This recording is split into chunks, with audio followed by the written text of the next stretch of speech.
The meaning of the movie author Orpheus for Reading for Minutes published 7.12. 2021 updated 7.12. 2021 Anders Thomas Jensen's Adam's Apples, or 2005, is a very unusual tragic comedy drama. It may seem to the viewer like an everyday story from the category, you can't make it up on purpose, or it may turn out to be an elegant neo-preachy without a clearly expressed moral.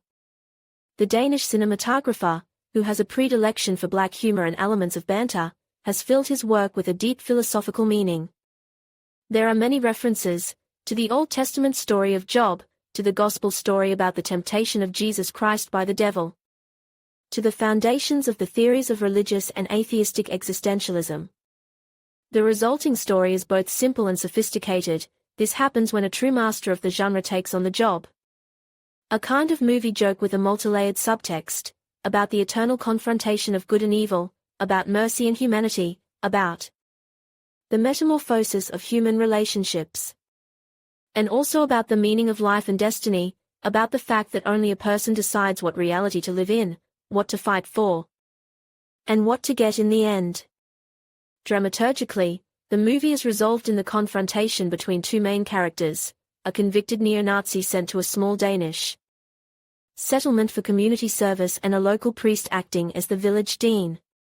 Adam Ole Petersen is a shaved-headed ultra-right-winger, a cynical and violent thug with fists, a former leader of a neo-Nazi group, a godless man and a devil in the flesh.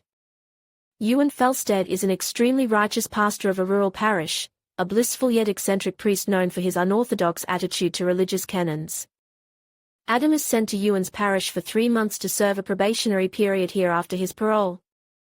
The pastor is determined to set a lost man on the right path. He has already rehabilitated many, the fallen woman Sarah Swedsen, the former concentration camp warden Paul Nordkap, the alcoholic, and rapist Gunnar, the robber-colored. The leader of the skinhead gang, on the other hand, is aggressive and combative. He intends to sit in the wilderness for a while and return to his former occupation, to fight against the imperfection of the world, with the help of extremist actions. The main intrigue of the movie, which of the heroes will win, the blissful priest Ivan, whose whole existence lies in the denial of evil, or the neo-Nazi Adam, woven of anger and violence, who embodies that very evil. The story is parallelized, as Adam tempts Ewan with faithlessness, so Ewan tempts Adam with faith. The images of the Antipodean heroes are heavily exaggerated to emphasize that one of them finds himself in a completely alien world that is even more insane and fanatical than he is. The skinhead, choked with inner aggression, encounters the cult of self-sacrificing faith and obedience of a devout Lutheran.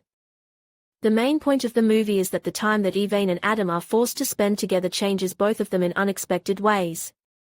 As the plot unfolds, each has a new phase of life, full of wonder and moral reset.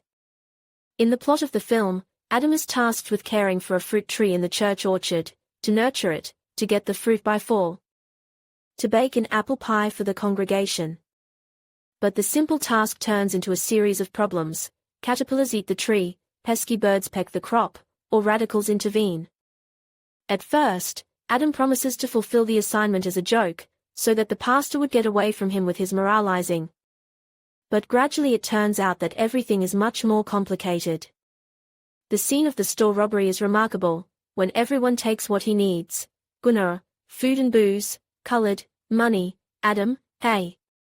Microwave to bake an apple pie. The filmmaker wraps biblical stories in a wrapper of black humor and spices up philosophical existentialism with frivolous jokes. He depicts Adam's soul as an apple tree, the tree of knowledge of good and evil from the Garden of Eden. God's wrath falls upon him in the form of Egyptian plagues, or worms of doubt, crows of public opinion, etc. The apple tree literally turns into a burning bush, like a bush of thorns. Well, and the apple pie in the finale is an offering of an enlightened and renewed man to his Baptist. The main toolkit of the movie, biblical allusions, can be changed to Scandinavian mythology. Remember the ravens of Hugin and Munin, milk apples and the world tree Yggdrasil. The meaning of the movie will not change at all and will not lose its metaphorical nature. The pie made of Adam's apples is a symbol of faith found, rethinking of one's values and rebirth. In the end, a miracle happens. Adam Peterson manages to see the true value of life and choose between the reality imposed and the one he has created himself. The protagonist fully realizes the truth: when you fight another faith, you find your own. In the finale, the plot of Adam's Apples is looped. New lost souls arrive for community service to the blessed righteous man. All are waiting for worldview shocks and miracles that they do not even suspect. After all, as it is known, a man has a God-sized hole in his soul, and everyone fills it, as he can.